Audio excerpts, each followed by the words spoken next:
protagonist, the idea of the protagonist has significance that is easy to miss if you only keep paying attention for the first half of the movie.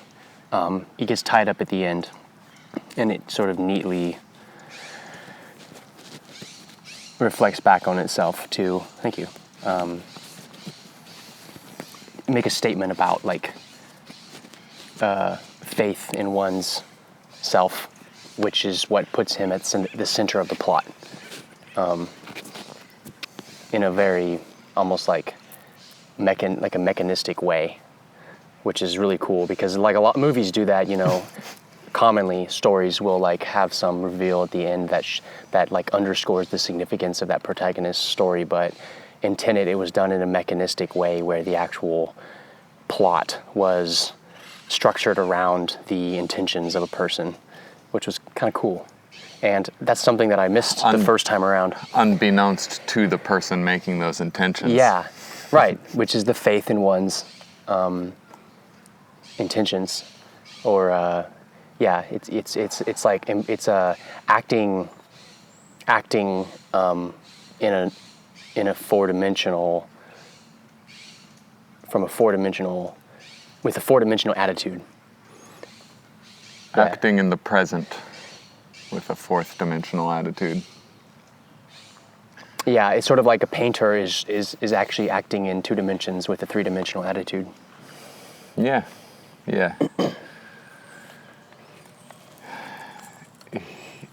I'm trying to think if he has any meaningful choices to make.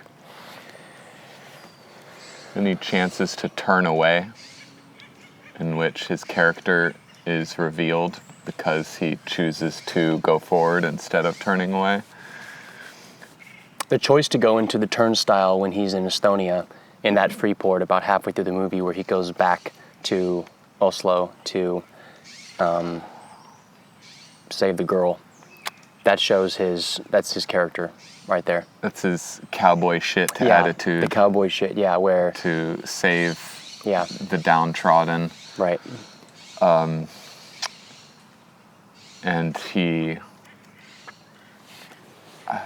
I see more free will.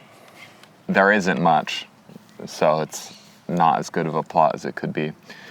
But there's a little more free will when he's talking to Priya. He says, "I'm the protagonist of this operation, remember? You need to deal me into the next mission." Priya says, "You're a protagonist. You're not the only one who can do all this.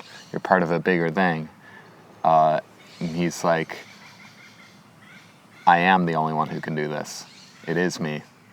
And it's just implied that it's his attitude and his choice to be at the center of it that makes him the center of it. But it would have been more profound to show the arbitrary nature of that choice, to give him an option to step out and let other people take charge. And then the fact that he did or didn't is what affects the future, which then affects the past. So it's this, the interdependence of the past and future, or past and present, depending on where you are in time, is, it just focuses onto the significance of agency. Because the agency isn't just there's something less arbitrary about it when the plot has this time dimension. Because in the present, it's the path not taken. You can forget about the path not taken, but you can't forget about the path not taken because that's going to affect the plot when you turn back on it or something like that. I think that was kind of why that protagonism thing was seen in a kind of new way to me. Or that was a weird passive way of phrasing that. I saw it in a new way. Dude, we need to talk about passive and active voice at some point. Maybe not right now, but I find that sometimes when I'm uncertain, I'll drift into the passive voice to try to deflect responsibility from the stupid thing that's about to come out of my mouth. I'd say most people most people persist in a passive voice. I try not to say things in a passive voice, but That's the way most people talk, except if they have a in-group conversation and they're pointing to an enemy, then they take the active voice. occasionally things are said by me in a passive voice. What's that, passive or active? That was active. No, that was passive. Occasionally I do things. I know, I said occasionally things are said by me. Oh. Like, I'm just observing the fact that I did something. Hey, don't hold me accountable. I'm just pointing something out here. I'm in the in-group, guys. Don't worry, I didn't say anything unless you agree with it, and then I did say it. That's what I want you to think. It's not what it looks like unless you saw nothing. It's a song lyric. Oh, okay, all right. I was going to say, I'm like thinking about that rationally. I'm like, yeah. It's a riff on "Don't Look at Me." It wasn't my fault, but obviously I feel like it was my fault. I wouldn't be opening my mouth. All credit and no blame, baby. Isn't that what we all strive for? I take Joe Biden. Sorry. I take all the credit. Donald Trump. and They're all the so blame. alike with each other. Yeah. There's no shortage to go around. I'm not sure they're so alike. I mean, there's definitely a poetic mirroring effect in the way we often talk about. They're not alike. They're alike in that particular respect, I think. They're obviously very unlike in others. The culture just spent the whole time saying Trump was a tyrant, and he didn't actually do anything. I think... and Biden is actually doing tyrannical things. I think Trump did some things. The main thing Trump did, the damage Trump caused was to the tone and I think, I don't know, Trump was just like he was not a healthful addition to the body. Obviously not. I'm specifically yeah. talking about the tyrannical aspect of forcing things. Oh yeah, the concrete actions. With his actions. position. Yeah. Using his position to force people to do things they wouldn't want to do otherwise. Well, Trump's not an insider. He's an outsider, so therefore he's going to be, by default, less effective at getting things done in government. So that probably had a bit to do with it. I'm pretty sure Trump tried to build the wall. He didn't build it, but it wasn't for lack of trying. It was for lack of effectualness as a government operator. It required government backing to start really enforcing the wall stuff. Yeah, it did. Which is where we are now. No, Trump was more or less opposed to the deep state or whatever that was, and Biden is more or less the fruiting body of the deep state. So, and I don't know. What I mean when I say deep state is not like lizard people. What I'm talking about is just federal bureaucracy and the inertia of that. It's not really a conspiracy. It's kind of just momentum. It's just like an observed fact about how governments operate. It's not like suddenly all decisions become concentrated in the person who gets elected. Like, it's not how things work. Which is probably, it's good things don't work that way.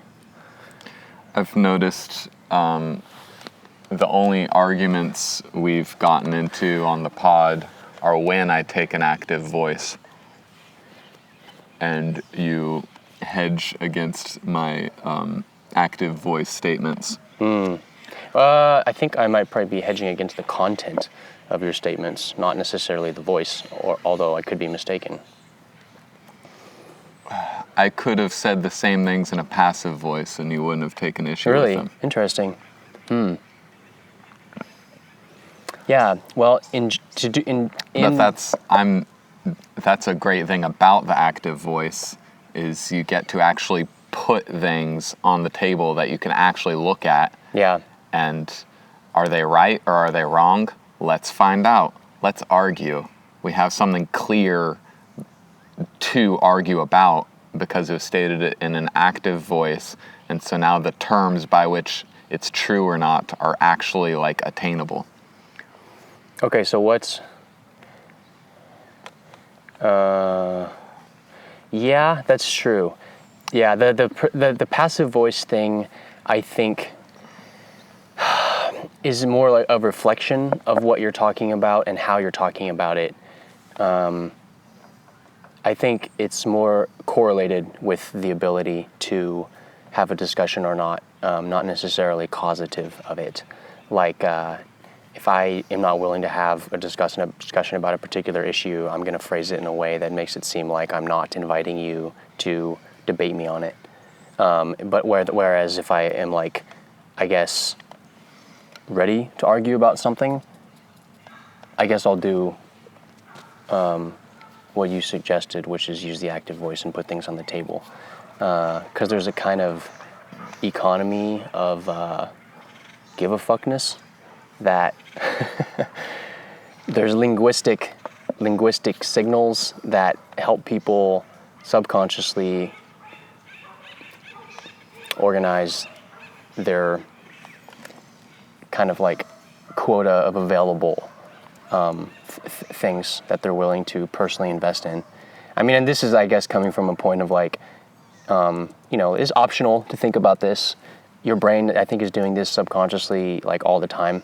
You don't have to go around thinking about thinking, but naturally you'll take a different. I mean, that's probably why do we even have that grammatical tense? Why do we have that voice in language? Why did it evolve? Why was it retained in the evolution of language? Because it serves a social function. The social function is to indicate the attitude of the person saying it. So I don't think it's all bad. It's to just use a passive voice. No, it's not bad at all, because it indicates information. Because there are things that I'm less certain of. There are things that I feel as if I'm an observer to where I see the ethical conflict and I go, well, I'm pretty sure I would fall into that, but I'm just not, because of the circumstances, I'm not in that conflict right now. I don't have to be in that conflict. And so I don't really want to imagine myself in that conflict, because there's no shortages of conflicts that I am a part of. So I guess I keep a certain distance from a lot of ethical issues and try to see them as just like a naturalist. To argue the point in favor of active voices, it's a set of issues where you don't have enough information to reach the issue's needed answer, as it states the terms. You can still come into it with an active voice and find more information by talking about it in an affirmative way than by refusing to talk about it at all. You can affirmatively say, oh, I don't know enough about Muslim culture. I know this, and I wonder this about it. You can affirmatively say the one or two things you actually know. That's and true. Then that's a little trail that lights up in your brain, and suddenly you know a third affirmative thing. That's true. Yeah. And it lets you start with where you actually are in a new place. So you're showing up, you're opening the windows, and you're dusting off your set of assumptions. So putting them on the table. What's the difference between success and failure in the way the protagonist navigated his missions? It was the voice he used to tread through the unknown. Yeah, which was brought into stark relief by playing with the idea that of how free will is related to this whole time shifting business, which was frequently brought up in the movie. He acted in a cowboy manner, in an affirmative way. That was his method of going into the unknown, and that's why he was successful. Well, it's like that scene in the beginning where she's showing him the bullet that's been reversed, and he like pulls it up in his hand, and he goes, "What about free will?" And she's like, "Well, it wouldn't have come up if you hadn't dropped it." And I feel like that is not really a satisfying answer. It doesn't logically make any sense at all, what she said. And so it kind of sets the question on the table of like, there is this, I think throughout the movie, this unresolved tension between whether he really actually, believes that or not, that free will is reconcilable with this time thing, or whether that's just something that she said, because she doesn't really understand what's going on either. So his actions were almost like testing that. We're kind of testing experimentally that proposition that, like, I can go back through this turnstile and change the plot, even though it's already happened or something. You know what I mean? If he tries to go back and change things a few different times. He tries to go back through the car chase scene because the first car chase scene he fails and the villain ends up with the package. And so he tries to redo the car chase scene, and then trying to redo it just puts it the package even more firmly in the villain's hands. But then, and so that's like, okay, like, it's mechanistic. It's not free will. It's just how it happened. You just have to follow through with this.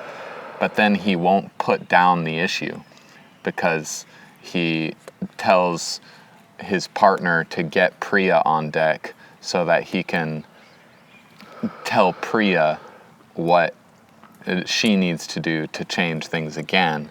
And so Priya explains it to him a second time, like, no, it has to go this way. It has to go this way. You don't get to change it, even though you just went further back to try and find an even higher authority figure to change it for you. And then he still doesn't put down the issue. And that's when he says, no, I'm not a protagonist, I'm the protagonist. I accept what you're telling me, Priya. The package has to end up in the villain's hands because I understand that now. But you're gonna work for me now, and I'm just gonna bowl forward until I reach the free will moment, which more or less happens off screen in the unfilmed future where he founds the Tenet program himself. I just had a thought, a word. Tenet? Nope. No, it was not Tenet. Although, that's a good guess. Actually, that'd be stupid if I thought of that word. Like, I just realized the name, bro. It's like the theme of the movie, bro. Whoa, publish this. Listen, people are gonna subscribe now. These insights, just rolling them out, just spitting insights. Just subscribe. Like, subscribe. I don't give a shit if you just subscribe. Yes, I do. The word. Protagonism. Protagonism. And then the second word that comes to mind is inequality of protagonism. And he starts with a minimum of protagonism. Yeah, he's confused as fuck. And what you see over the running time is progression into... That's interesting. ...more and more protagonism. Yeah, I was thinking of the world at large. And then the like crowning moment of the film is the helicopter parting with his partner scene where he says, I'm the protagonist. But you're talking culturally? Yeah, like there's that movie it's a brilliant illustration of it. Well, not illustration of it, no. It just kind of, there's a resonance with it. I don't know if it was intentional or not, but it was,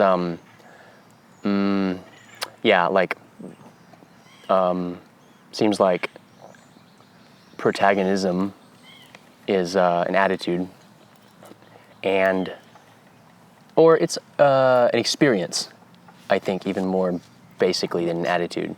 That experience of being the protagonist is something people want, need, probably on account of being a being, of just existing in a universe where there's different perspectives embodied in organisms that have been acting as if they were the protagonist since the beginning of life on Earth.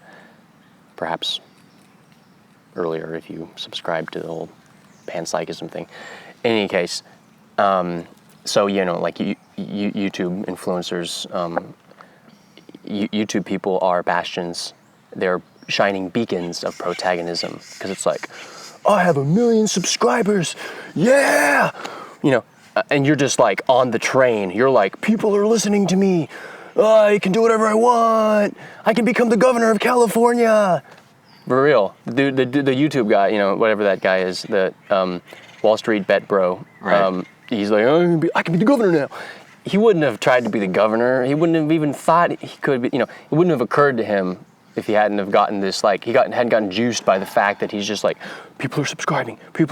So it is reinforcing this thing, and good for him, awesome, that's fucking amazing. People strive to that. And there's other people that are spectator mode of protagonism, where you're like, oh, I love this guy, and that's, the motivational videos, the inspirational videos is like,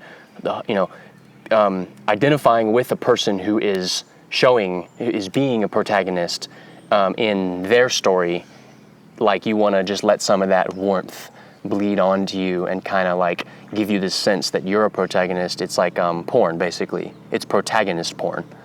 That's what the influencer world, I should say just the world is becoming protagonist porn, where you have a small cadre of people who are protagonists, and then they're projecting an image of self-actualization. They're showing, or porn is projecting an image of sexual experience as a substitute for the experience, and that's what there's something very pornographic about watching people succeed.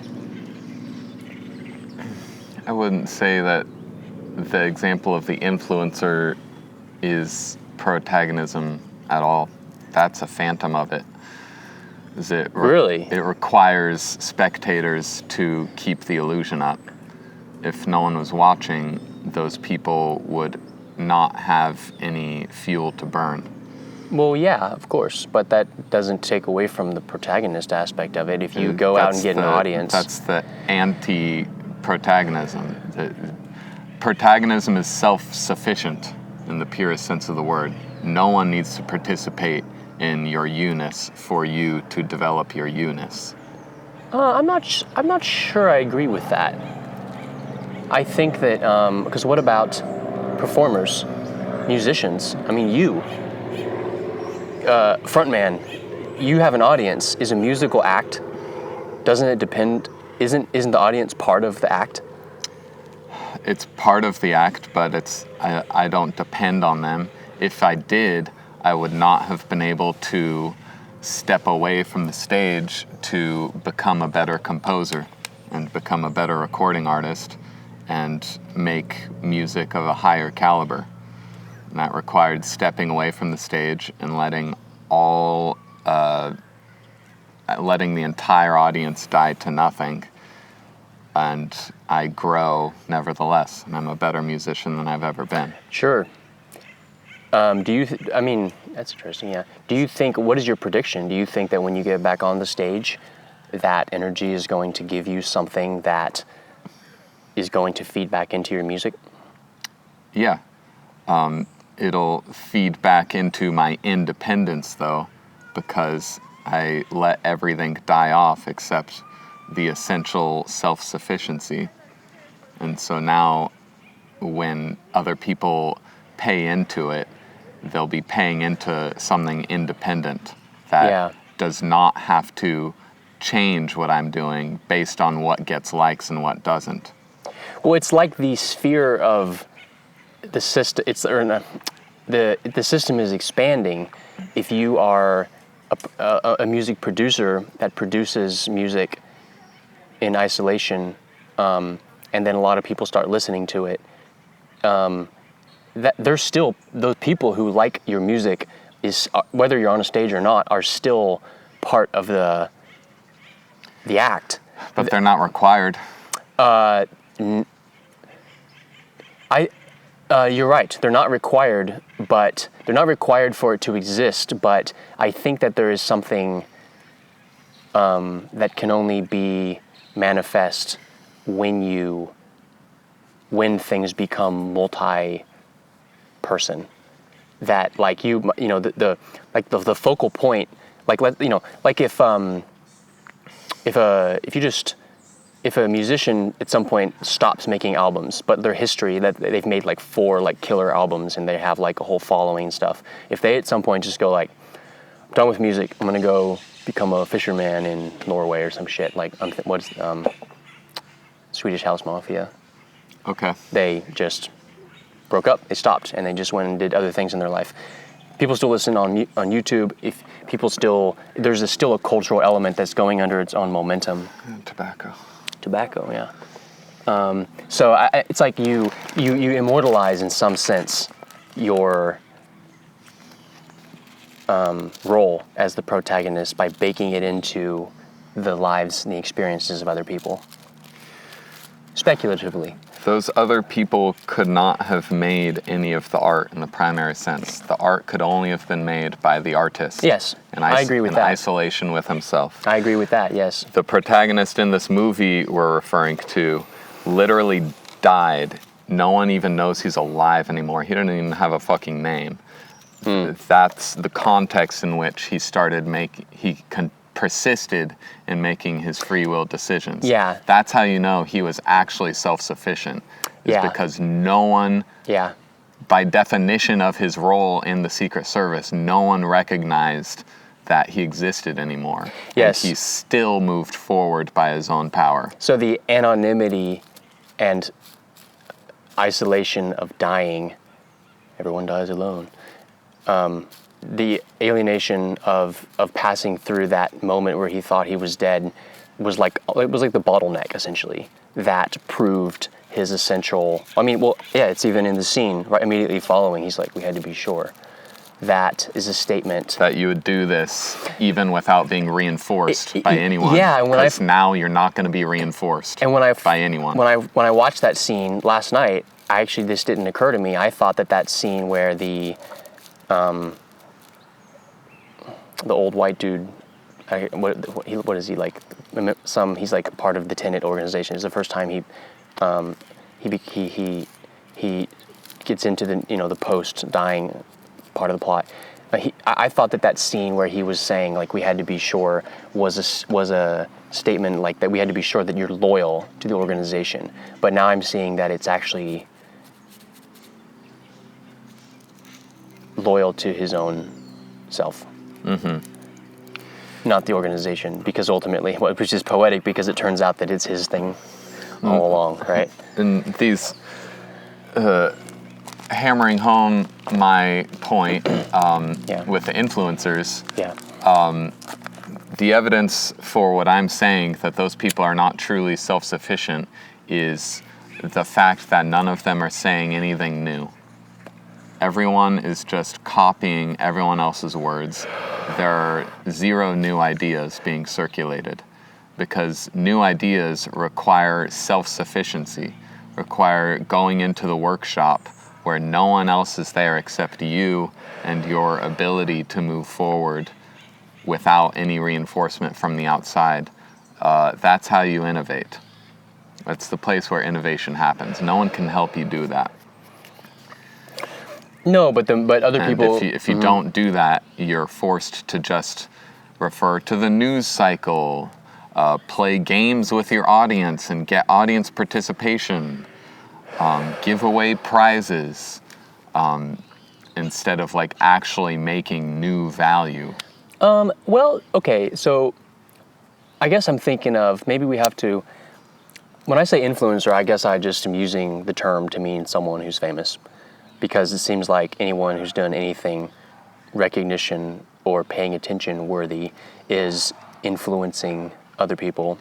I'm thinking of like, for instance, like not like an influencer where like your brand is just I'm famous and there's really no content to it besides that, and you just come up with takes and punditry and reaction videos to other things in the world. I'm thinking something like the everyday astronaut who has a YouTube channel that is based around like space shit, where it's like Elon Musk is building this rocket. Let's go investigate. Let's dig into it. I'm going to make a video that explains the history of rocket engines, and the Russians made this engine, and this is how rocket engines themselves have evolved. And I'm going to go and like get an interview with like Elon Musk and walk around and like look at all the things they're making. I think that's new, it's derivative because his channel is dependent upon talking about things that other people made, but I think it does create something new in the sense that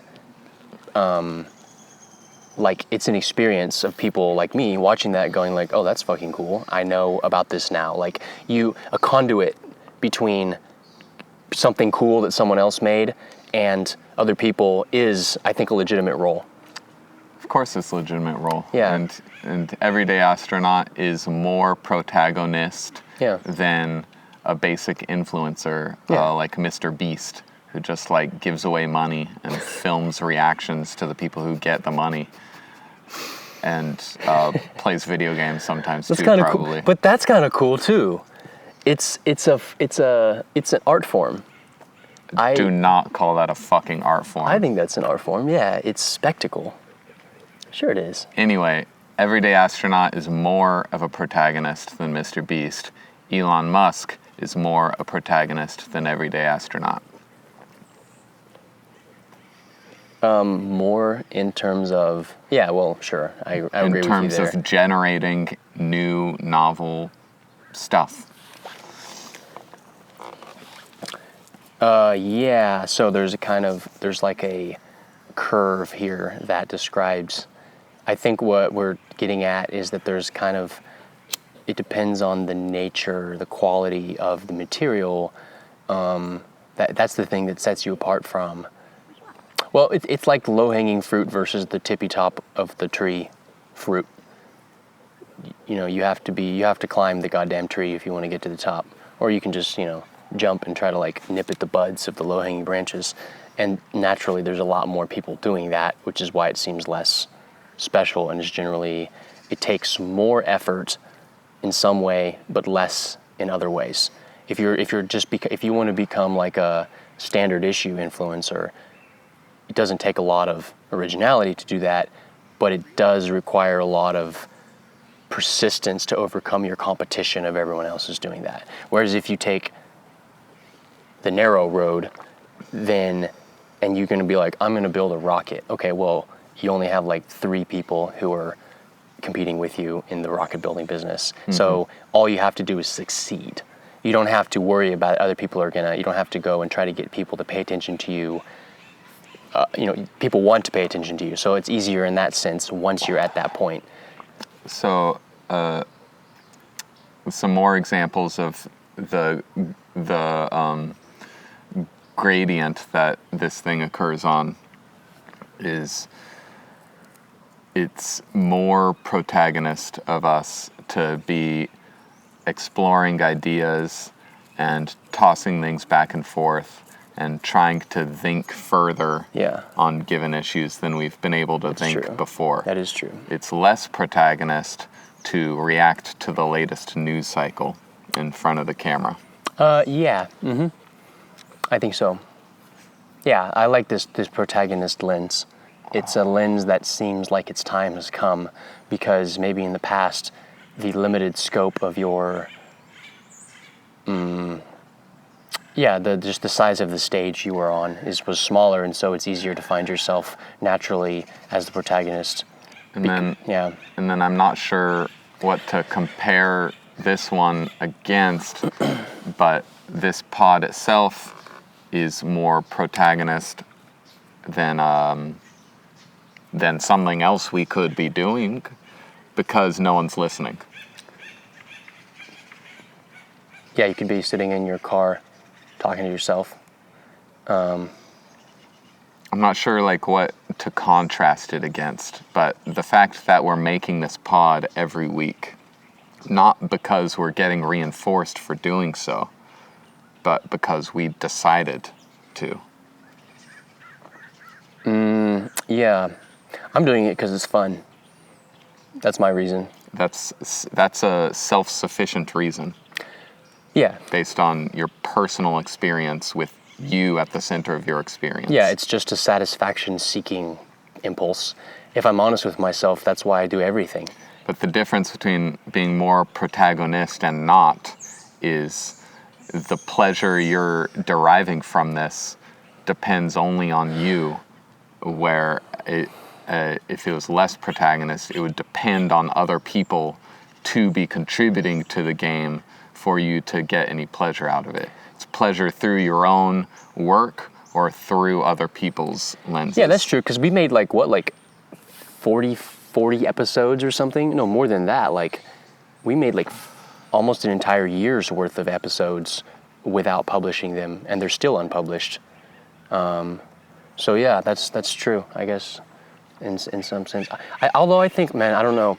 I can't speak to what it feels like, though, to have an audience. I don't know, because I've never experienced that. I think there comes a point where it's inevitable in some sense. That's more energy added to the system. Yeah. Of course there's more energy added to the system if other people start Right. participating in it.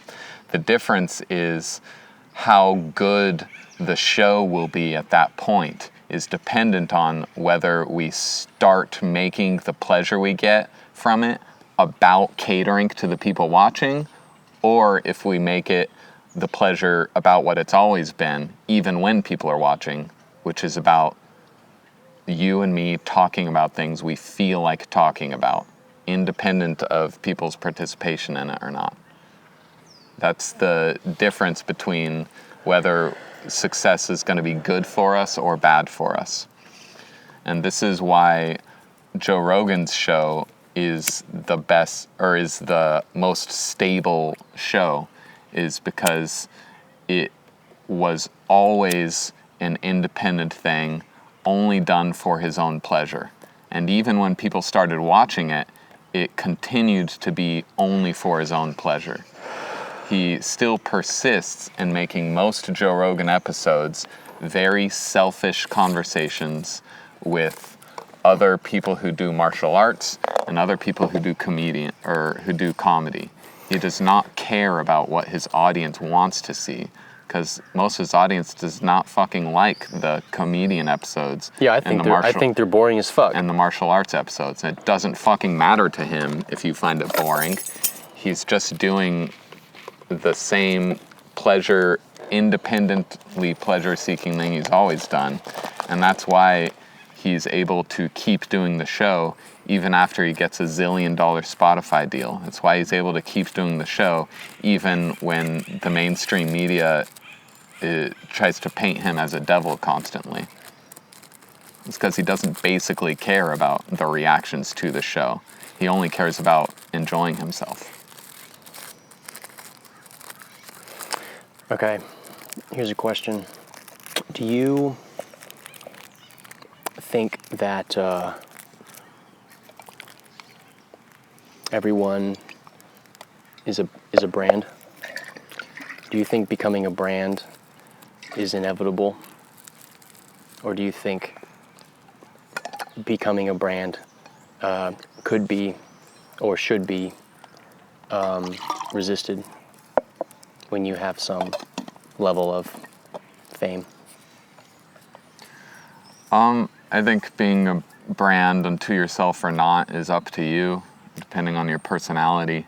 You can still be completely self-sufficient and never want that aspect of your individuality to be packaged and monetized. Yeah, I think you can definitely not want to be a brand, but I think it's inevitable that you're going to be a brand if you're famous, because other people can't read your thoughts. They're going to form their own conclusions about what you are, and they might start idolizing you or demonizing you. And it's the point at which they do that, you're a brand.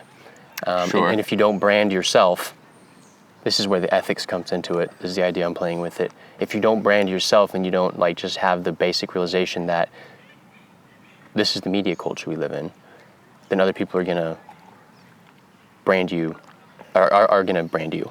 And they're not going to have any lightning rod on which to focus their idea of you, whether for or against, or, this is, I guess, assuming that you're saying something controversial, but whether. So maybe it's just whether they think you're boring or interesting. It seems like not being boring is a currency, and people are going to make that currency where, even if someone's like, hey, I'm just a random person who became a meme, well, you're a brand now. You're the dude who is in that meme, and everyone, if someone saw you in real life, you're going to be like, hey, you're that guy. And you might be like, no, I'm not. I'm going to say, yes, you are. So you've been branded, bitch. You know what I mean? Like, except it's more like a cattle, like, oh, you got stamped by the internet's consciousness.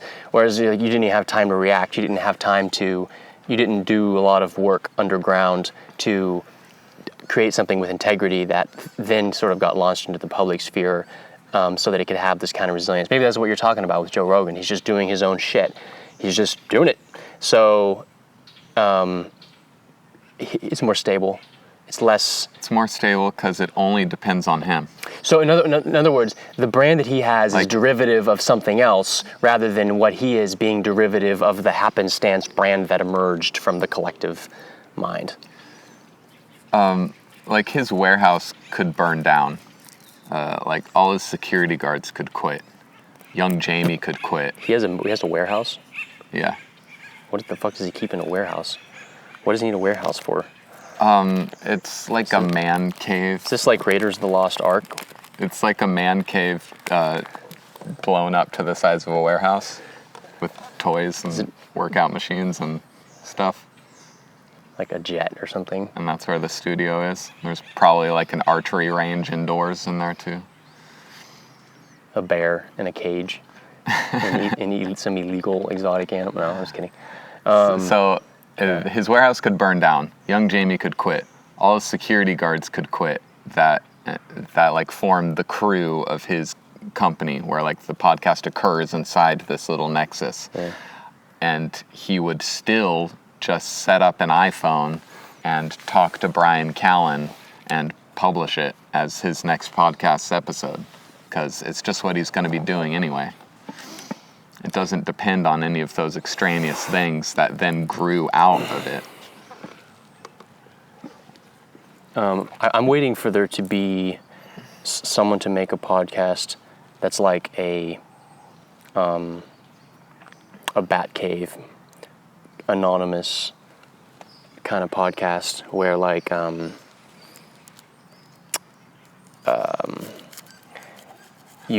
someone becomes famous without anyone knowing their identity, like basically Satoshi Nakamoto. If Satoshi Nakamoto wanted to, is he yet still faceless? He's faceless and unknown if that's his real name or not. Yeah, well, it's a pseudonym. They found a dude in Japan who was named Satoshi Nakamoto, coincidentally, and then like they're like, "You invented Bitcoin." He's like, "No, I didn't. So it was this whole thing, but no, it's like it's a pen name, as it were, keyboard name,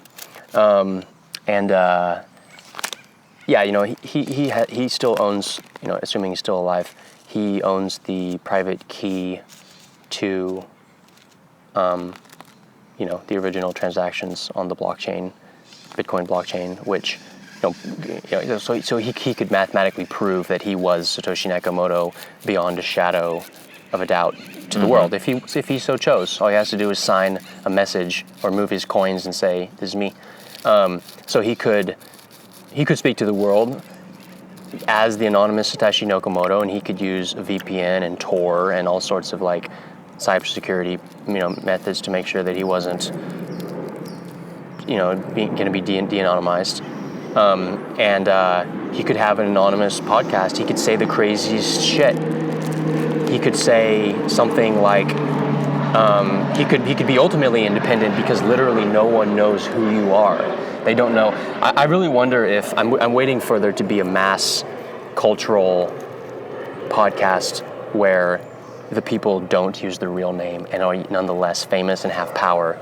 You know what that is? Basically, it's Q. It's QAnon.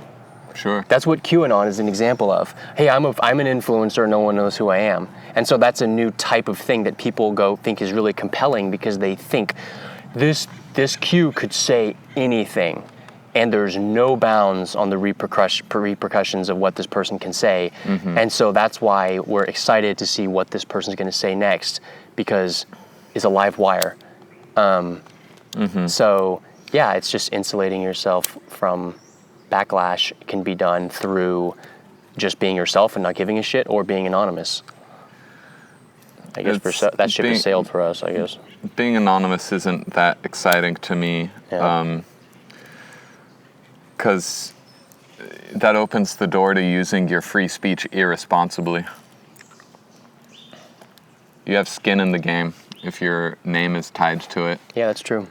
And then if your name is tied to it and you persist in saying what needs to be said, even though it's the wrong thing to say, politically correct speaking, then that's much more culturally powerful than someone who has nothing to lose by saying it. It is. That is true. Which is why, a lot of internet discourse is so mean, is that people don't have any skin in the game. Mm-hmm. And so they can hurl insults at people they've never met. Whereas, like, if you met that person in the grocery store, everyone would think you're a psycho if you just walked up to someone and was like, you deserve to die from coronavirus. Right. Like, okay, thanks, buddy. Like, you're a real nice person here, So it reveals, when you take off the mask of politeness, it kind of reveals people's true nature. And I don't know, this is a complex thing because I have mixed feelings about this anonymity thing. I see how anonymity enables, shitty interactions, but I also see how it's kind of important because sometimes there's no other way to. I think it's unrealistic to expect that every person has the kind of situation in life where they can get away with saying stuff. Because, like, what if you literally have to feed your family and you're going to get fired from your job if you become, this is maybe not even in America, but like other parts of the world. Like, what if the government's going to come arrest you for saying something? Yeah. Anonymity is important in that sense. Yeah. Obviously, privacy is important. Yeah. To being independent, you have to have the right to be private and close doors. Yeah, and the weird thing about what the anonymous influencer or the privacy, but being a private public figure, it's an exact inversion of the panopticon, because the panopticon is like the design of a prison where you have a central column, and that column has a one-way mirror. You can see out of it if you're inside the column, but you can't see into it. And the prisoners are in a cell block that's in a circular perimeter around the central panopticon, all-seeing tower, and you can see the people you're supposed to be watching, and they can't see you to see if you're watching them. That is the surveillance state. The surveillance state is a panopticon in that sense, where no one's really sure if you're being watched, and so the implication that you might be has the same effect as if you were being, and that's been like well trod, and that's why the surveillance state is so dystopian, because it makes us behave like we're prisoners. But so Satoshi Nakamoto, if Satoshi Nakamoto had a podcast, then it would be the exact inverse of the panopticon. It would be the ability it would be like a tower where you could he can see his audience, but they can't see him. Mm-hmm. And so there's a relative power differential there, I think, which is why anonymity is important, because you want to give that power to people, as many people as possible, I think. The power is not the problem. Power is actually a good thing. When people have power, it's a great thing. I think a lot of the problems that are blamed on the excesses of power are really due to a lack of power of people. People don't have power, and so the bar becomes much lower. If people had power in their own life, it'd be a lot harder to convince them to go along with things that would end up having like negative consequences, because they'd be like, no, I'm pretty satisfied with my life. I feel like my decisions matter. I'm a protagonist, so I don't really need to subscribe to your brand of protagonism. What are you looking for? Oh, the lighter. Same thing I'm always looking for. Let's see. Oh shit, man! I'm sitting on it. This is literally the fourth. It's like the fourth time in 20 minutes that I've gone, where the fuck is the lighter? Oh, it's here. You'd think I would learn. No, I'm operating completely on habit. It's like Velma when she drops her glasses. My glass just starts feeling around. Anyways. Returning to the film, it would have been a better plot if we could have seen, returning to the point that if we could have seen a chance for him to turn back and the implications and consequences of turning back, but also like a temptation of turning back, then it would have been meaningful to see him move forward instead. It would have been an actual moral achievement, but it was much more deterministic than that. It was never it was Superman syndrome. There was never a question in the audience's mind of whether the protagonist would move forward or not. You just always knew he was going to move forward. You always knew he was going to win. You never really worried about him. So it would have been better if he reached some Empire Strikes Back failure mode. Or if we could have seen... The arms dealer is his father. But I'm black! You're adopted! Just kidding. If we could have seen an anti-protagonist that had all the opportunities and all the responsibilities of the black guy and went a different path and then like offered that path to the black guy. What is his name? Do you ever learn his name in the entire movie? No. Okay, so that's why we're calling him the black guy. I just wanted to be, because I would feel bad just being like the black guy if he had a name, but no, they don't tell his name in the movie. You don't know his name. He's John David Washington. He's Denzel Washington's son. Okay. in real life? Yeah. Okay. All right. Call him John. Like, no, that sounds weird. You don't, yeah. He's the black guy / the protagonist. That's weird you don't know his name. I wonder, because you know everyone else's name in the entire movie. Maybe that's a clue.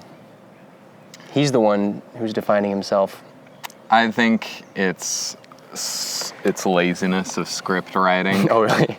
Dressed up as a gimmick to like, no, it's actually so you put yourself in his seat because he's just an empty vessel for the audience. He's just a proxy for the audience. And I'm being cleverly self-aware of that fact. All right. But I think it's just laziness. Yeah, it's laziness. He was an empty character, and that's why the even emptier character of the female protagonist was necessary to give him something emotional to drive for, because he was an empty shell. And then the even emptier character was her son. Yeah. It's just, dude, we're just passing the buck here. Holy shit, no, that's true. It's a very flawed Actually, plot in the that arms sense. dealer was the most developed character of the whole... I'd say so, yeah. Because he was like, in Russia, I was digging through rubble to get plutonium. And this is why I am Russian. This is why I want to die. like he's... No, actually, I felt for him. That was the most emotional resonance I had when he was on his yacht and he was like, I'm dying of pancreatic cancer. And he asked him, he's like, they had to turn back because their oceans rose and their rivers ran dry. Knowing that, do you still want to stop me? That is some real... Yeah, he's making a rational decision that happens to reinforce his own trauma of having cancer. Yes. But he's making a completely rational decision that these future people are trying to save themselves, and it fits with my motif of despair to help them. This is the whole of my being, and you understand every step of my mission statement. It made so much sense. He really made a lot of sense, and it was easy to empathize with him in that scene. And yes, the protagonist was just a proxy for this blind, instinctual fighting for the life of this generation. Not even himself, just this generation. And so that's a flaw, in my opinion. He should have had a name. He should have been better casted. Should have been a better actor. Well, you could have started in the same place of, okay, that is the plot. He's an empty shell, and he individuates the further into the plot he goes. That was like the soul of what was there. But again, like I said last night, there needed to be extra rewrites of taking out the shit that didn't work. Mainly the female protagonist. She didn't work. She was grafted onto the plot unnecessarily. And the real magic was the brother love. It was a buddy cop movie. The real magic is always brother love. No, that's true. It was a buddy cop movie. It kind of was, yeah. Him and his partner, who he bros doing missions and learning more about each other through every successive mission. That's true. There was definitely the trope of like the empty female character that gets grafted on to, for some reason. It would have been stronger if they wouldn't have felt the need to do that. It would have been stronger if she just wasn't fucking there. It would have been better for like women. It would have been better for men. It would have been better for children. It would have been better for everyone if there didn't need to make that role because it was like expected or something, maybe. And I'll go even beyond there into the casting choice of a black guy as the protagonist. I am 90% sure that was a Hollywood compulsion move, that Christopher Nolan would not have hired a black guy as the star of the film unless he was forced to by politics. Really? I don't think so. I think that guy was pretty good in that role. I think he was just good at acting. I thought he fit. I mean, of course, there's there obviously is a pressure, like Hamilton or whatever. Like a black guy can be the star. Like, okay, great. There's definitely a pressure to represent minorities and stuff, but I don't think Tenet was the case. That's my feeling on it. I mean, obviously, there's no way of knowing, but I'm comparing that movie to all his other movies and all the other lead actors in all his other movies, and who was carrying the brunt of the performance dramatically was the protagonist. That was like the main guy had to also be like the best actor, like Matthew McConaughey in Interstellar and Leo DiCaprio in Inception. That was the emotional crux was focused in that guy. And in this movie, he was a fucking shell. Yeah, but I thought he had good acting. I don't think he did. Really? No, he was just like bravado as such and swagger as such and no reason for the swagger. Like, I think a better script could have brought a better performance out of him. Oh, so do I. I think the script was where it was lacking. I think his performance was limited from the outside that way, but Robert Pattinson as the buddy guy was a way better actor than the black guy, in my opinion. But Robert Pattinson, is that his name? Pattinson. That's very British. Yeah, he was... He was electric. He was the focus of every scene he was in. Yeah, he was. But that was because of his role in the film. He was this kind of a relief in some sense from the foreboding unknowability of the surroundings. He was this grounding point, which was, I think, why he seemed electric. He was this grounding point of humanness. And then the last scene where they're walking away and he's like turns around, that little moment they have where they see, you know what I mean, like realizing the friendship, the asymmetry of knowledge, but the essential shared knowingness between them was very powerful. Yeah, it was. And I think it couldn't have it wouldn't have been so powerful if that John Pattinson, what's his name? John David Washington. No. Robert Pattinson. Robert Pattinson and John David. Yeah, I think if they hadn't had, if one of them was in on the timeline, and the other one was just making the timeline, that was why it was so powerful. Was the difference between those perspectives that was united by just this bond of friendship. That's why that bond of friendship seemed so powerful. Was because it transcended time and knowledge. It existed without certainty. And so it was like shown to be of a higher caliber. Of course, I agree with all that. Robert Pattinson put on a much better performance as an actor than John David Washington in that film. That's still how I feel about it. Yeah, I'm just saying. I think that the I've never seen. I think the casting choice was only because he needed to find a black guy. I do not think Christopher Nolan felt he was the best man for the role.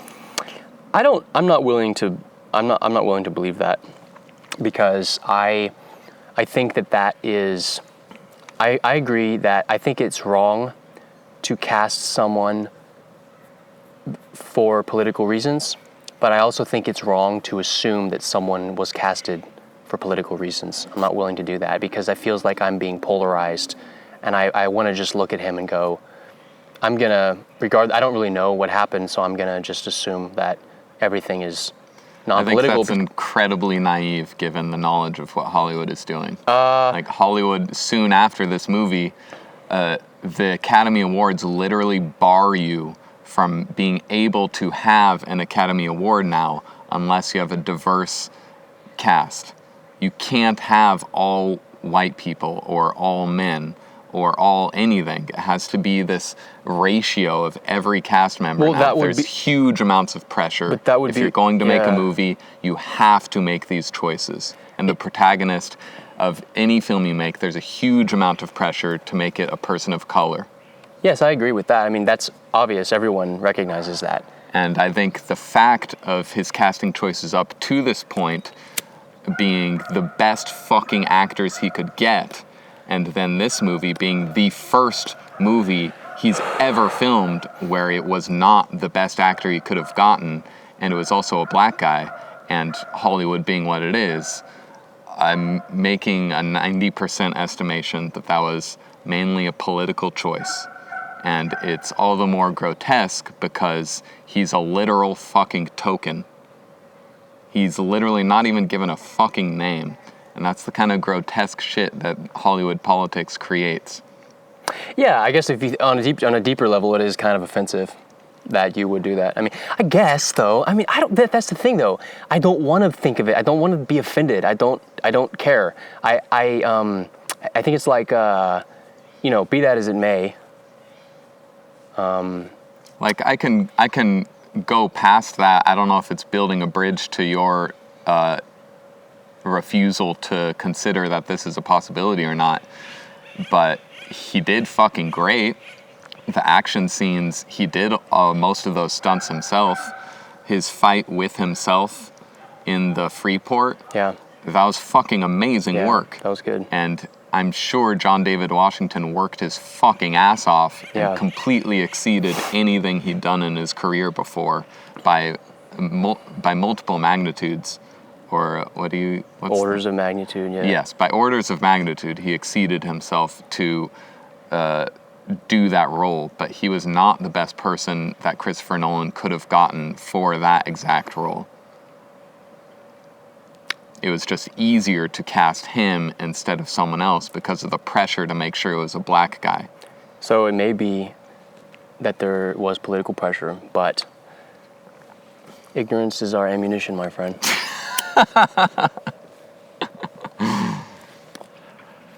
Like, optimistically, it can turn out for the good, and John David Washington can get roles now and start to develop as an actor, but he was not up to the task of leading a Christopher Nolan film, in my opinion. And that was one of the choices that resonates with the basic hollowness of Tenet. That is at the center of this movie. That is not at the center of any of his other movies. Inception the soul of it is inextricable from Leo DiCaprio and his performance. Interstellar, the soul of it is inextricable from Matthew McConaughey and his acting performance. The Prestige is inextricable from Hugh Jackman's amazing fucking performance of turning into a villain before your very eyes, the further into his prestige journey he goes. That's like, that's a hallmark of... Dude, The Prestige. Of Christopher Nolan movies. I think The Prestige, it was his best movie. The Prestige was fucking awesome. It was fun. I think if I had to say, if there was like one movie I had to just like recommend, because I don't know what my favorite movie is. I don't have very sophisticated opinions on movies, to be honest. But Prestige was fucking awesome. I would feel good about being like, you haven't seen The Mystique? Or The Mystique? The Mystique. The Feminine Mystique by, what's her name? You should read that book. No, I haven't read that book.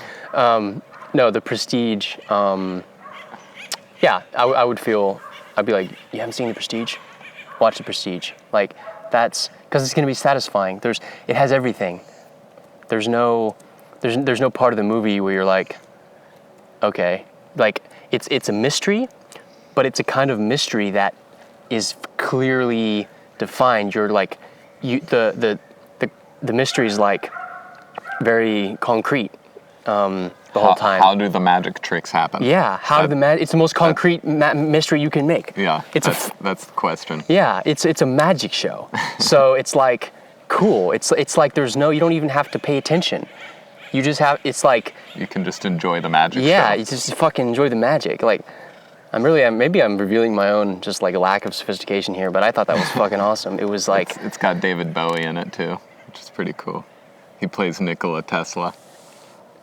Oh, I didn't realize it was him. Wow. Yeah, Tesla's character was fucking awesome too. Yeah, he was fun. Fuck, that was cool.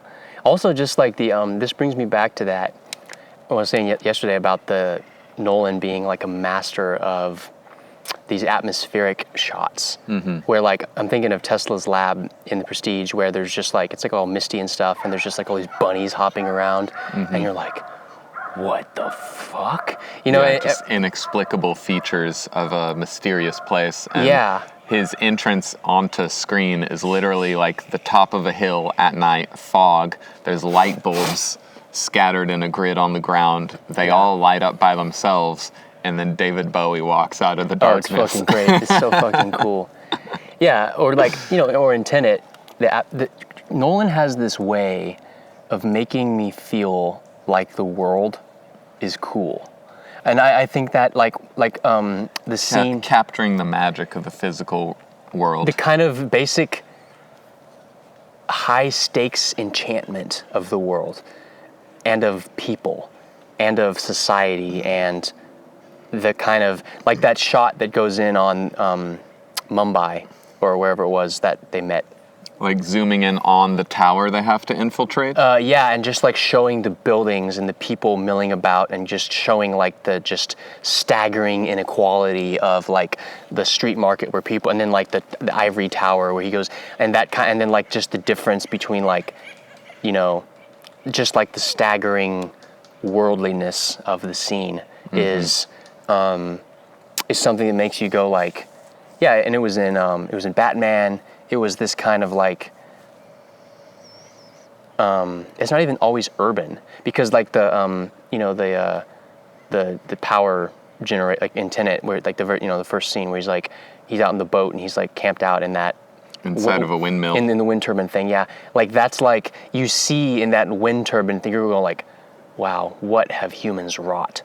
This is like, where are we? We're out in the middle of an ocean with a field of wind turbines just coming out of the water. Yeah, and it's a stage. He's a master, or like the opera scene where it's like, and something about Russia also is like very like worldly. Like it's this, the Soviet Union actually is incredibly worldly in the sense that it's this like insane human enterprise that is like darkness, but also like just, it's deeply, deeply human. There's something deeply human about the Soviet aesthetic. It's very created You can Yes. follow the steps of its creation by simply looking at the buildings. Yes, you can. And you can understand something about what it must feel like to be steeped in that world throughout your life. And it makes it, like that, the Russian gangster guy who's like pulling his teeth out and he's like, Dad, this makes complete sense. And there's in that scene where it's just like pain, the train goes, and I've heard that train sound before. I've been in a train station, you hear this like screeching, tortured metal that's just like it makes you wince to just hear those wheels like grinding on metal, and so it's a perfect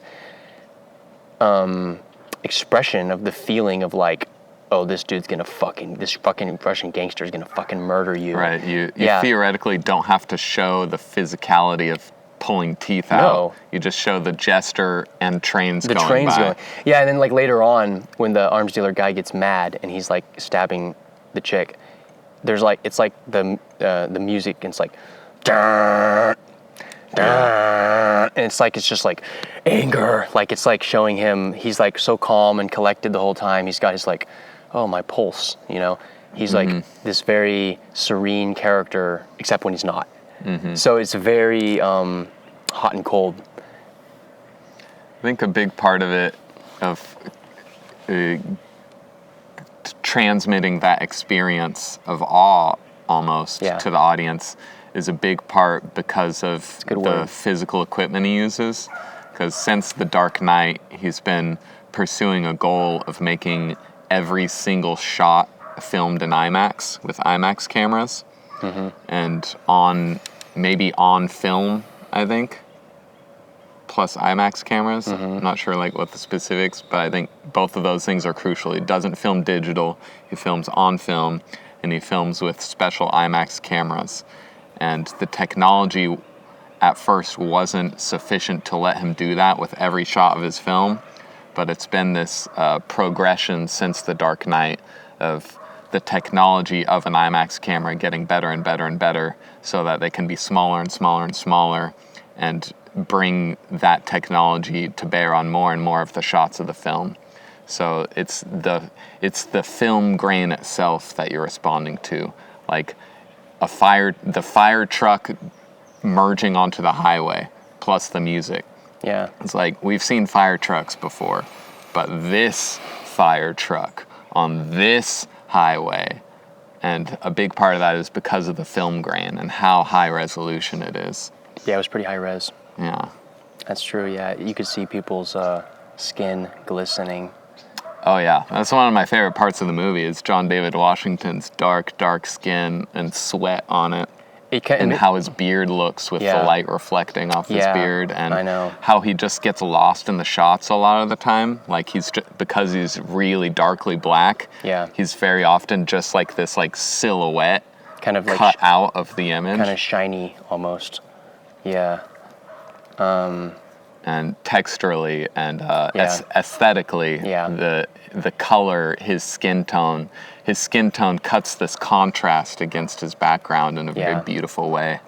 Or like the suit he was wearing when he was in Mumbai, you could see the thread count of that suit. You could, yes. And you just go like... And it was such a good suit. And you just go like, man, where did one buy that suit? I want that fucking suit.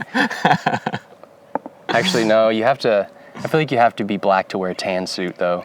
It doesn't work as well with white people. Oh yeah, there's fashion options opened up by being black. There is. That are just forever beyond our reach. No, there really is, man. There really is. It's just colors and contrast. It's it's interesting. Yeah. If I ran into a white dude in a tan suit, I'd be, get the fuck out of here. I'd be like, what are you doing? Fuck, are you a pastor? Are you about to lead a sermon? Get the fuck out. No. Yeah, he's a missionary pastor. Yeah, exactly. Preaching to savages. Dude, yeah. You're like, put some clothes on. That is my message from God. Stop showing me those titties. No, I'm gonna have to explain this to my wife.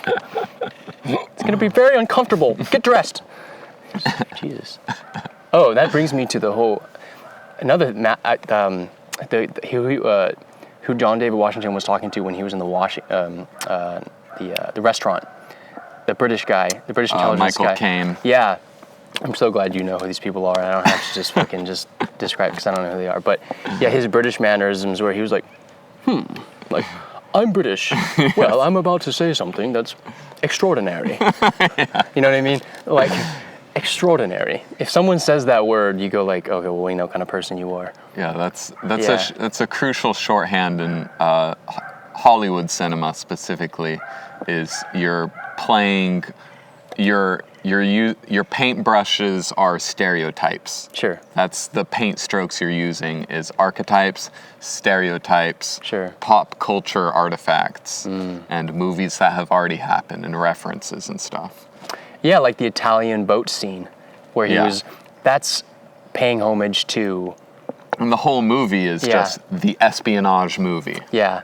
Whereas like there's like that speedboat, it has like a wood, like a teak or mahogany and deck. this is how I know it was a politically motivated decision to make him to cast a black guy, because he was not being used as a culturally fucking black guy that like. Oh, it's a pop culture reference. But it didn't contribute to the plot in any crucial way. He could have been any other race, and he still would have done his job as the espionage guy. Like, every other piece of the movie was used because this trope is being used to move the plot forward.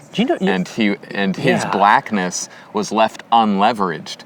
That's a whole well of cultural richness and references that was just unleveraged because Christopher Nolan didn't care about the black culture of that guy. Yeah, but I'm glad that I'm kind of glad in some way that there was like a black starring role that wasn't about being black, in some sense. Like he's just, I don't know. There's a good side to that too. Like he is. It feels appropriate for like a global, future-oriented movie to have a bunch of different races because, there's the Indian chick, and then there's like, they're going around the world. They're in Estonia, they're in London, they're in Oslo, they're in Mumbai, they're in the Netherlands. I think the whole movie was shot in Europe, actually, now that I think about it. Yeah, I wonder if there was any moment in America. I don't think so. Probably not. No, I don't think so, because it started off in the North Sea, where those windmills are, I think, which is off the coast of Denmark or Netherlands. Of course that makes sense in the context. Right. It's this worldly cast because it's these worldly locales. Yeah. But I'm sure I'm right about this. I don't think that was who he most wanted for the film. I think he just reached out for whatever was convenient and whatever would cause the least ripples in the political atmosphere. You know what's interesting is there's not a lot of Asian protagonists in movies that are not about like kung fu or some shit. Like there's not. Yeah, that's a huge SJW movement. There's not a lot of making angry waves on the internet about the lack of Asian protagonists. Really? Yeah, I guess I'm not plugged into that. It's a huge thing. Well, I think it is an accurate observation. There isn't because if John David Washington would have been like a Korean guy or whatever, people would be like, why is he Korean? And he's not. I don't know. He just happens to be Korean. I feel like people always want to read into the race that someone is, because of the cultural atmosphere and like all the baggage we have about race. It's so currently charged right now. Yeah, it's pop culture. Yeah. But I think it's a.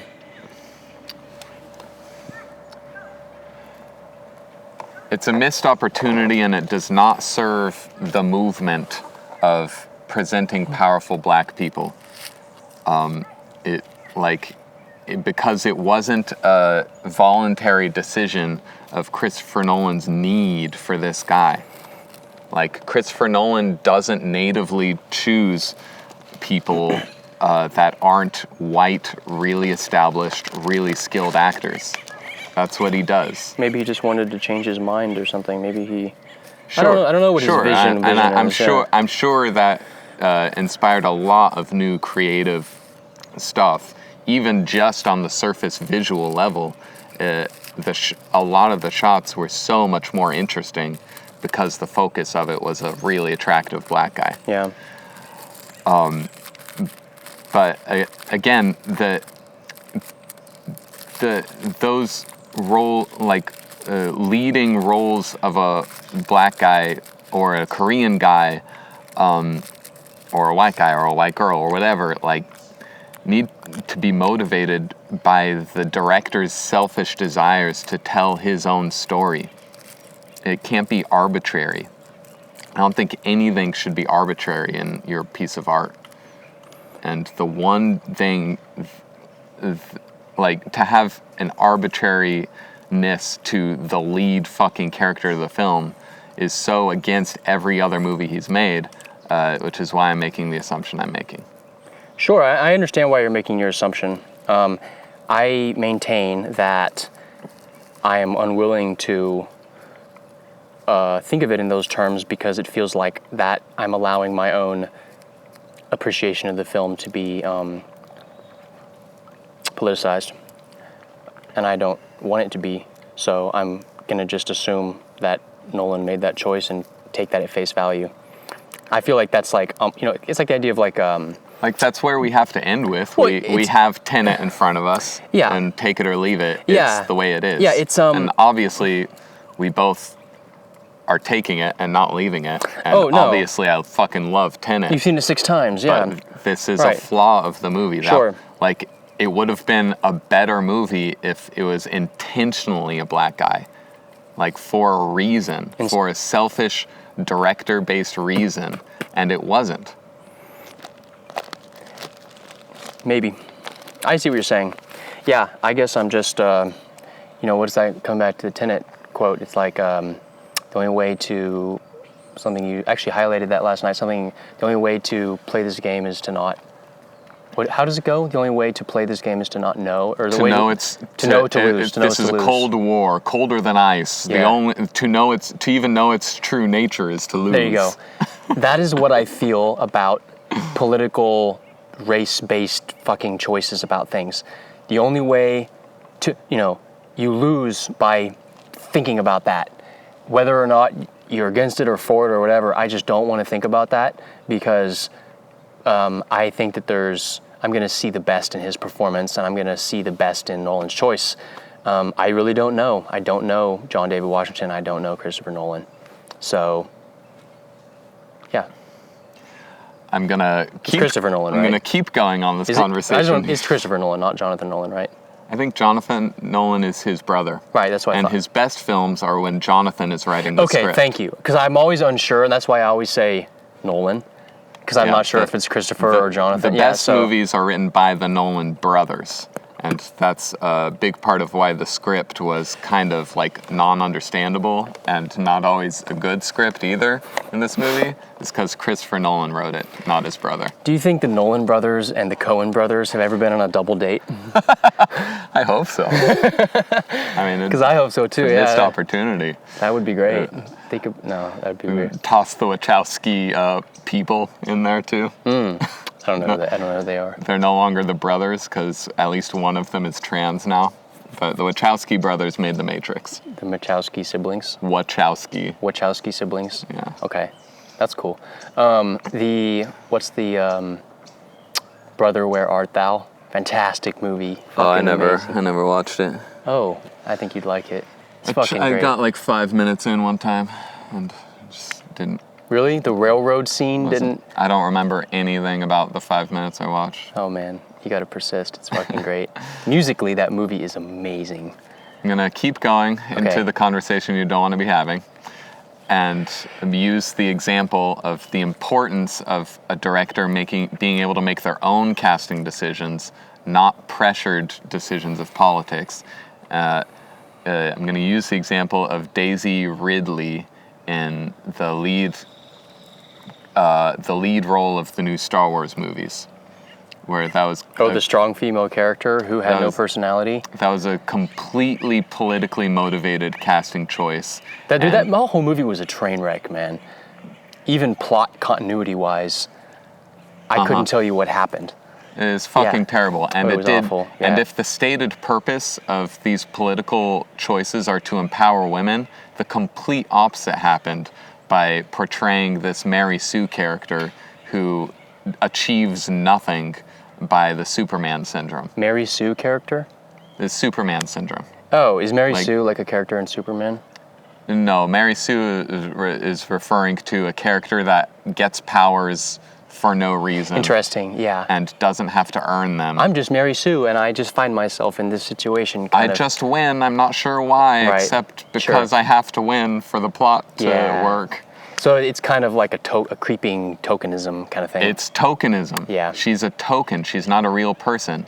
Comparing that to Sigourney Weaver in Alien and Aliens, where no one was... Great example. No one was asking James Cameron and Ridley Scott to make Sigourney Weaver the person who came out on top. Sigourney Weaver... Like, there was a maximum pressure to make it a male character doing that. Dude, Sigourney Weaver is Alien.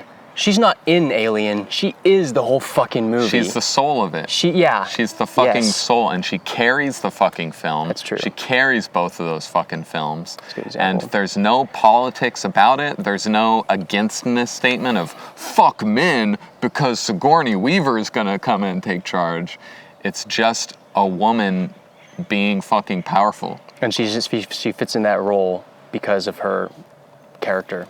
Yeah, and Her that soul, and so she did way more for like female empowerment than Daisy Ridley in Star Wars. Well, it's kind of like it's the same thing as affirmative action. It's like the denial of agency from this kind of like white savior thing. It's like we're gonna give you a helping hand. Yeah, like we're going to with that. Because females could never become empowered themselves. Yeah, we're going to elevate our own position by casting ourselves in the role of the people who are being so good and generous to help you because you can't help yourself. It's like this kind of like what am I reaching for here? The attitude that someone takes when they're giving an conspicuous gift to someone to prove how economically superior they are. That's something that's gone on for thousands of years. Gift giving is a kind of act of war in a sense, where you're going, I'm the chief because I'm giving you a banquet, and that's how you know I'm in charge. It's like seems like I'm being nice to you, but now there's a little moral calculus that shows that I'm the strong man. I think this was going on. It's like you have like a white establishment that's going, it's our God-given mission to represent all minorities, and they should be thankful to us because we're the good people. Right. We're good. Yeah. It's like, okay. So, and then it's, what's that whole thing like, I don't know. That's one way of looking at it. That's the way I look at it. I can see how people see it otherwise, that you're like correcting past wrongs or whatever, but I don't know. We live in the present, we live in the present moment. I don't know. It's weird to correct past wrongs. Like, what does that mean? Do you wish things were different? Are you going to make decisions based on bad decisions? Or are you going to make decisions...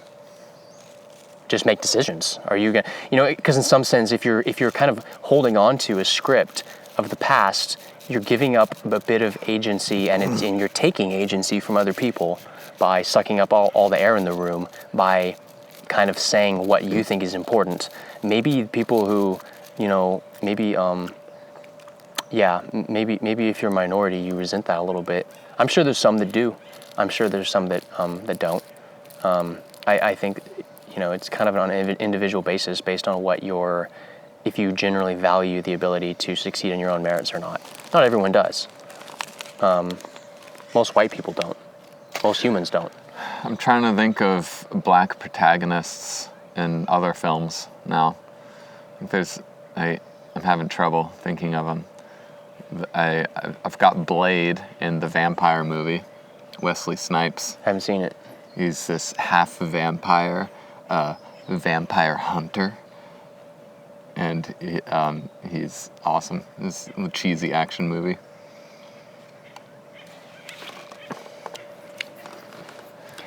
Yeah. There's a Chris Rock playing a cartoon white blood cell in Osmosis Jones. There's okay, on the subject of Chris Rock, what's that movie was it Martin Lawrence? Where's the movie where he goes back in time and he goes into that medieval world? Oh, that's Martin Lawrence, I think. Fucking awesome movie. That was fun. Where he goes back and he's like... I remember being 12 and loving that shit.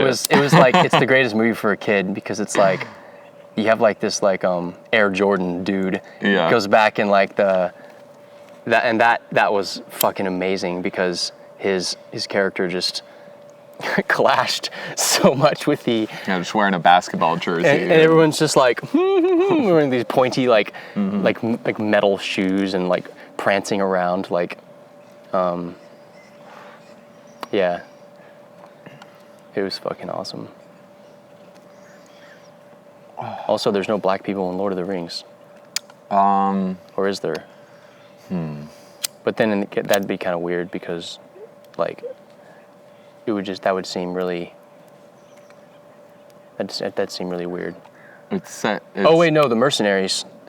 The Southrons. Yeah, the ones that, but that kind of makes sense because it's like, oh, well, they're foreigners. They're from like a far off place across the sea. And so. And Lord of the Rings is generally supposed to be like England. The lore of England. England, yeah, right. It'd be weird to make a movie about like Chinese history and have like a bunch of white people. Like, what the fuck are you guys doing here? That's definitely what they're doing with the Amazon Lord of the Rings series, though. There's an Amazon Lord of the Rings series? That they're making, yeah. And I'm sure they're gonna color it up and make everyone every race. No, that makes a little more sense because the Amazon's a real place. I don't know anything about this. Amazon Prime. Oh, fuck, man. I was sorry. I thought Amazon Lord of the Rings set in the Amazon. Oh, that's kind of fun. I didn't realize that. That'd be cool. I was like, is this like some weird jungle Lord of the Rings? A jungle offshoot rebrand where like Aragorn is like just has like a loincloth. It's like Jungle Book plus Tarzan plus Lord of the Rings. Okay, here's an idea. Every classic film trilogy smashed into one movie with a strong female lead. What do you think? Just all put together. That's a stupid idea. Matrix plus Star Wars. I'm strawmanning a little bit. But it would be a great piece of art. It'd be a great piece of art if you had well, actually, you know what that is? Again, never seen it, but Avengers. Didn't they mash everything together? Isn't that why that movie was notable? Because it was like the whole universe, basically. I don't know. It was notable because it put all the comic book characters together. Right. As many different ones as possible. Yeah. That's a little bit, at least they're in the same. I think there's some things that you'd have a real hard time putting together. I don't know. I guess those kind of universe franchise movies, I think, are in a different class. They're not really in the same, they're not standalone. They're almost like a TV series, serial type production. That's the quality they're made at, for sure. Kind of churn them out, crank them out. Churn them out. Fire up the presses, boys. It's such a weird thing to see. Like, I'm seeing these new Avengers movies in theaters, and I've seen better CG in, like, Jurassic Park. I like to think... Like, the CG is so shoddy. Maybe that's because the video editors are just, like, work from home, hungover, getting up at 11 a.m. Doing the 18th Marvel movie. Oh. Depressed while their dog barks outside, trying to that's funny to think about that.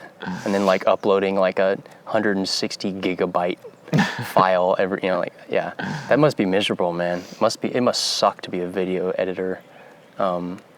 When you have to go into that deep focus, or any kind of remote worker, go into that deep focus mode, and people, it doesn't work for everyone. I think it works for programmers. It works for people who are, maybe it works for you. I'm remembering an old movie. It's like The Shade of Blue or The Color of Blue or something. I think it was a black and white movie. I'm gonna tag it so I can find the title of it. The Shade of Blue or The Color of Blue or something. It was starring a black guy. And it's directly about racism, where him and a blind girl fall in love, and it's a culturally taboo relationship because it's biracial, and the chick is blind, so she just like takes him on merit and doesn't see color. Yeah, that's And it like won Academy like Awards, I'm sure. Dave Chappelle's the black white supremacist bit. Yeah. That was fucking He's blind. yeah. So he doesn't We know just he's thought blind. it would be easier for all the other kids at the blind school. We just told them he was white. How could this happen? Fucking, that was Dave Chappelle. Holy shit. Dave Chappelle is probably the most He's egregious example of a black person being their own damn persona and resisting, people trying to put them in a. He's done pretty good, I'd say, in terms of being an individual. That man is a protagonist. Very much so. You know what he did? Like you said, we were saying about walking away. He walked away. Dave Chappelle walked away for years. He walked away from a huge deal. The ultimate gangster decision. Oh, it was so gangster. And then he came back and kept his money. That's right. I listened to a whole podcast about this. Yeah. And it was like, oh yeah, that was really cool. That was really inspiring. Chris Nolan should have cast Dave Chappelle. No, he shouldn't have. Secret espionage agent. That'd be awesome, actually. No, it wouldn't. It would distract from the movie. Well, we need Mel Brooks to make a Tenet spoof now, starring Dave Chappelle. That'd be great. Starring Dave Chappelle is the title, and then Tenet is the subtitle. Starring Dave Chappelle. A movie about time or some shit. No, just like make it openly a token guy, like call him the Token or something. Because humor is, about... A token? Humor is about putting your finger on the thing you're not supposed to be saying. Chappelle coin. That's something about the, NFTs, cryptocurrencies, tokens, everything, the token economy. It's getting a little, linguistically, it's uncomfortably close to tokenism. You start tokenizing people, it's like, it reveals something about... Start making NFTs out of people. Oh, they already are. That's what a brand is. Sure. A brand is an NFT, and I think that's why being a brand is inevitable in some sense, because even things that aren't people are brands. That didn't try to be a brand are brand. A Shiba Inu is a brand now, and it's like spawned a bunch of derivative brands, and there's a kind of extreme branding tendency that is loose in the world that wants to encapsulate and concretize these sort of like auspicious psychic elements, whether they're people or memes or, unfortunately for us all, political ideologies that have become a kind of currency, thus squandering their productive potential to do anything other than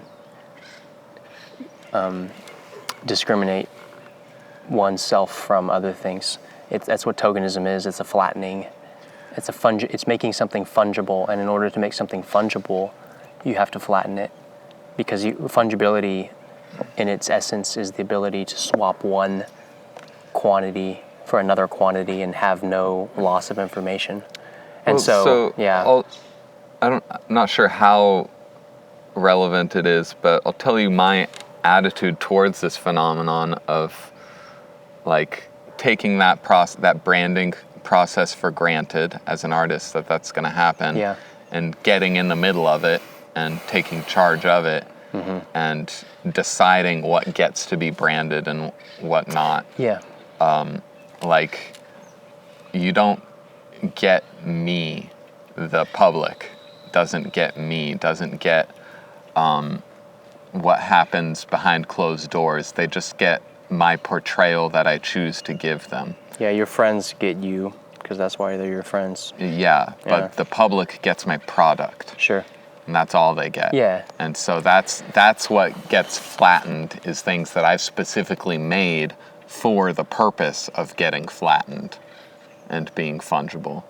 Yeah. Like, all the people in the world, like, yes, I want your money, I want your support, but I'm not gonna show you my bedroom to get that. I'm just gonna give you this album. I'm gonna give you that album. I'm gonna give you this album. I'm gonna give you this podcast. Ooh, yeah. Those are like the things to flatten and monetize and trade amongst yourselves. Interesting that you say that. And putting that stuff out there allows me to keep aggressively growing my own private experience. I think the fact that that is so necessary and pervasive in the world is what creates the conditions whereby... Maybe, sorry, hold on to that. Maybe that's part of the way I look. Maybe that's some sort of like Hall of Mirrors thing I'm doing, where like I'm enunciating my appearance so much, like as like a privacy thing. Oh, interesting.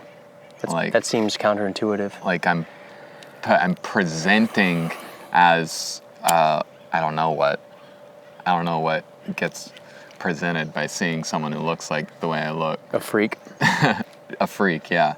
And so that's what an onlooker sees, is what I choose for them to see. And because they see what I choose for them to see, I get to keep to myself my like private, soft, sensitiveness.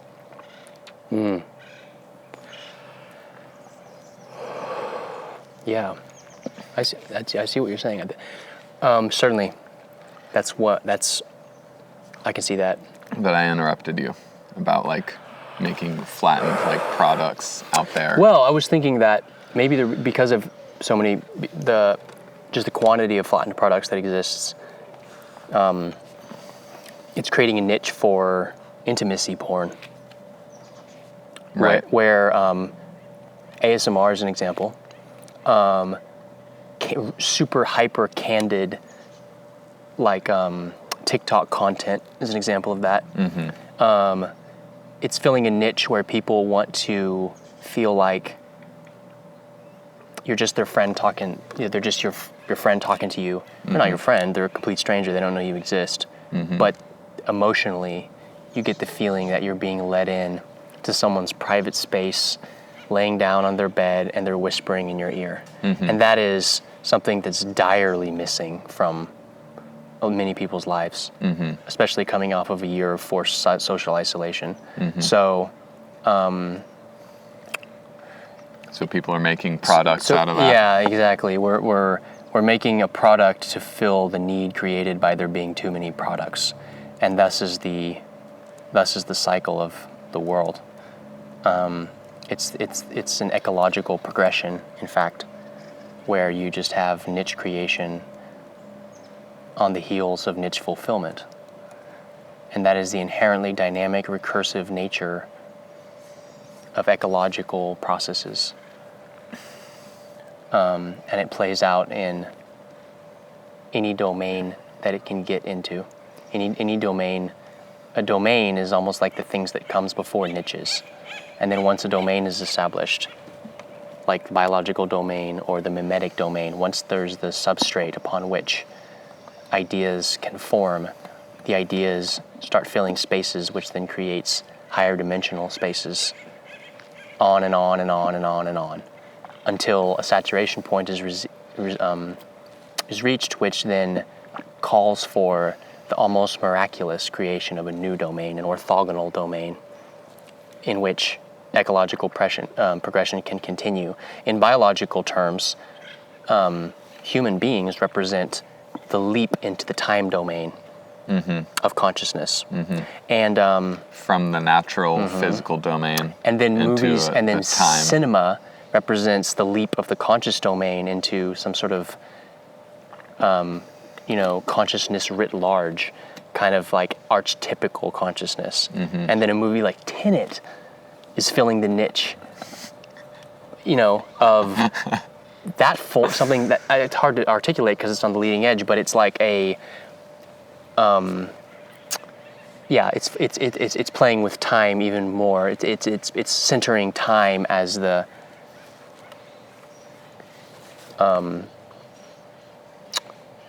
the salient aspect of human experience. Everything else depends on time. Everything that's about being a human is time dependent.